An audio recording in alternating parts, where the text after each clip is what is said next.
दिल्ली की तमाम जनता जो हमारे चैनल को देख रही है, आज फिर हम उनसे कहते हैं अब तो अपनी आंखें खोल लो। दोस्तों, जिन लोगों ने दिल्ली की जनता ने केजरीवाल के नाम पर, उसकी अंधभक्ति के नाम पर अपनी आंखें बंद कर रखी है, वो आज अपनी आंखें खोल लो, क्योंकि आज तो खुद उनके मंत्री ने उनकी पोल खोल कर रख दी है। दोस्तों, हम पिछले लगभग 2 साल से लगातार वीडियो बनाकर आप लोगों तक केजरीवाल सरकार की तमाम सच्चाई आप तक पहुंचा रहे हैं। हम हर बार कहते हैं कि इनके तमाम मंत्री भ्रष्टाचारी हैं और भ्रष्टाचार में लिप्त हैं। आज खुद इनके एक मंत्री, उन्होंने इनकी पूरी पोल खोल कर रख दी है। दोस्तों, क्या है माजरा, मैं बताता हूं आपको।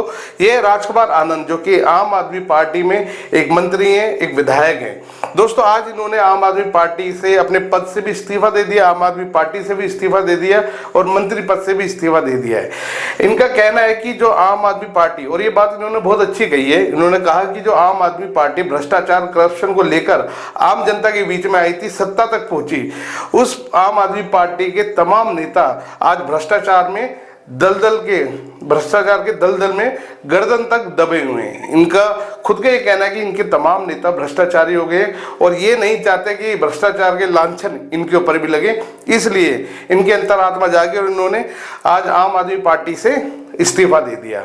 खैर, ये इनका अपना पक्ष था कि जो हमारे ये संजय सिंह जी हैं, संजय सिंह और भारद्वाज ने, जो सौरभ भारद्वाज हैं, इन्होंने भी आज एक प्रेस कॉन्फ्रेंस करी और उन्होंने भी बताया कि जो हमारे राजकुमार आनंद जी हैं, इनके घर पे काफ़ी समय पहले ईडी की रेड हुई थी और करीब कोई 7-8 घंटे ईडी की रेड चली थी और अभी बकायदा इनको ईडी का सम्मन भी आया हुआ था।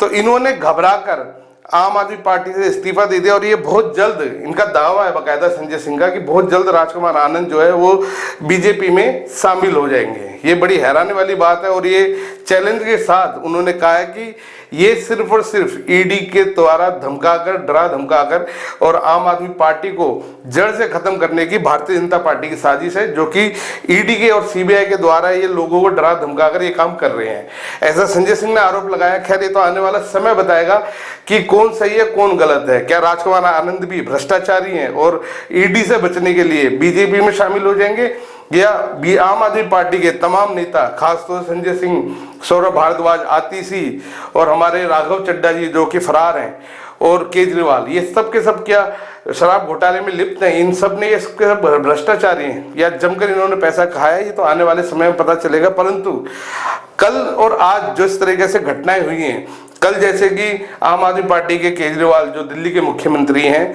वो हाई कोर्ट में गए थे बेल के लिए कि उनको जमानत दे दी जाए, परंतु हाई कोर्ट ने ये कहते हुए उनकी बेल को डिनाई कर दिया, मना कर दिया कि ईडी के पास अरविंद केजरीवाल के खिलाफ पर्याप्त सबूत हैं। दोस्तों, ये बहुत बड़ी अपने आप में बात है कि अगर हाई कोर्ट ये बात बोल रहा है कि ईडी के पास पर्याप्त सबूत हैं केजरीवाल के खिलाफ, तो इसका मतलब साफ साफ है कि ये कहीं ना कहीं बहुत बड़े भ्रष्टाचारी और खूब जमकर इन्होंने भ्रष्टाचार किया है। और दोस्तों, इस्तीफा भी नहीं दे रहे हमारे साहब, जेल से अपनी सरकार चलाएंगे, जबकि आज तक भी ऐसा हुआ नहीं है। और कौन से संविधान में लिखा गया कि कोई आदमी जो कि भ्रष्टाचारी हो और भ्रष्टाचार के उसके खिलाफ सबूत हों और वो जेल से अपनी सरकार चलाए? ये बड़ी हैरानी वाली बात है।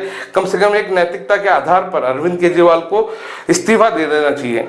दोस्तों, ये वही अरविंद केजरीवाल है, छोटी छोटी बातों पर प्रधानमंत्री नरेंद्र मोदी, आम और भारतीय जनता पार्टी के तमाम नेताओं से इस्तीफा मांगते थे। आज जबकि ये खुद भ्रष्टाचार में लिप्त है, भ्रष्टाचार के मामले में तिहाड़ जेल में बंद है, तो इनको नैतिकता के आधार पर इस्तीफा दे देना चाहिए। परंतु वही वाली बात है ना, जो आदमी 45 करोड़ के शीश महल में रहता है, वो इतनी जल्दी उस महल को कैसे छोड़ देगा? तो दोस्तों, ये सारी घटनाक्रम है। आज सुप्रीम कोर्ट ने भी इनकी सुनवाई पर मना कर दिया। उन्होंने बोला कि भाई तुरंत सुनवाई नहीं हो सकती, इनको समय दिया गया है। आगे होता क्या, अरविंद केजरीवाल को जमानत मिलती है कि नहीं मिलती है और क्या कुछ सबूत है इनके खिलाफ ईडी के पास, ये आने वाला समय बताएगा। परंतु अभी की जो सच्चाई वो ये है कि आम आदमी पार्टी के राजकुमार आनंद ने खुद ये खुलासा किया कि अरविंद केजरीवाल और उनके तमाम नेता भ्रष्टाचार में लिप्त हैं। इस बात में कितनी सच्चाई है आने वाले समय में पता चलेगा।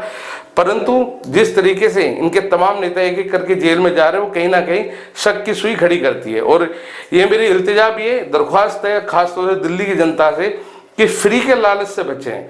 आपको सरकार वो मिलनी चाहिए जो आपको सक्षम बना सके पैसा कमाने के लिए, व्यापार करने के लिए। हमें ऐसी सरकार नहीं चाहिए जो हमें फ्री का दे देकर हमें हरामखोर बना दे। सीधा सीधा बात बोलूंगा, कई लोगों को ये बात बहुत बुरी लगेगी, खास तो ये शब्द जो मैंने बोला है, परंतु इस तरीके की जो नेता हमारे साथ, आम आदमी के साथ जो ये सब कर रहे हैं, फ्री चीजें बांट कर, ये कहीं ना कहीं हमें कमजोर कर रहे हैं, ताकि हम लोग काम धंधे के चक्कर में ना पड़े और ये फ्री के राशन में, फ्री की चीजों में ही उलझे रहें। क्या दोस्तों, ये आपका अपना व्यक्तिगत निर्णय है, आप क्या सोचते हैं वो आपके ऊपर है। बाकी आम आदमी पार्टी से जुड़े हुए, इनके भ्रष्टाचार से जुड़े हुए तमाम खबरें हम आपके पास लेके आते रहेंगे। लगातार बने रहें और हमें अपना प्यार इसी प्रकार दें। मैं दिल्ली सरकार में मंत्री हूँ, मेरे पास 7 पोर्टफोलियो है, लेकिन आज मैं बहुत व्यथित हूँ, इसलिए आप लोगों को मैं अपना दुख साझा करने आया हूँ। मैं राजनीति में जब आया था, जब अरविंद केजरीवाल जी ने कहा था कि राजनीति बदलेगी तो देश बदलेगा, लेकिन आज बड़े अफसोस के साथ कहना पड़ रहा है कि राजनीति तो नहीं बदली, लेकिन राजनेता बदल गए। आम आदमी पार्टी का जन्म ही भ्रष्टाचार के खिलाफ आंदोलन से हुआ था, लेकिन आज ये पार्टी खुद भ्रष्टाचार के दलदल में फंस चुकी है। मेरे लिए मंत्री पद पर रहकर इस सरकार में काम करना असहज हो गया है। मैं अब इस पार्टी, इस सरकार और अपने मंत्री पद से इस्तीफा दे रहा हूँ, क्योंकि मैं इन भ्रष्ट आचरणों में अपना नाम नहीं जुड़वाना चाहता। मैं नहीं समझता कि हमारे पास शासन करने की कोई नैतिक ताकत बची है। बाबा साहेब डॉक्टर भीमराव अम्बेडकर ने पे बैक टू सोसाइटी का जीवन मंत्र दिया था। उसी के वजह से मैं एक व्यापारी होते हुए भी NGOs में आया, MLA बना, जनप्रतिनिधि बना, मंत्री बना के लोगों की सेवा हो। लोग और मैं यहाँ आया ताकि पे बैक टू सोसाइटी को सच्चे अर्थों में साकार कर सकूं। इसी उद्देश्य से मैं आम आदमी पार्टी और अरविंद केजरीवाल जी के साथ खड़ा हुआ, जो बाबा साहेब के आदर्शों पर चलने की बात करते हैं।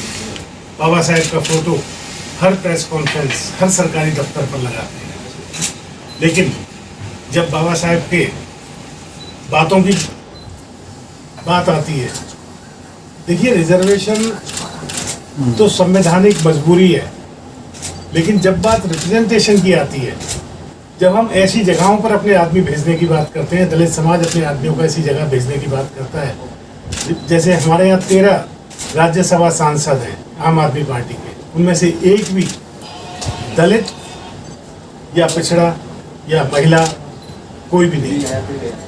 तो ये जब रिप्रेजेंटेशन की बात आती है तो ये पार्टी अपना पीछे हो जाती है।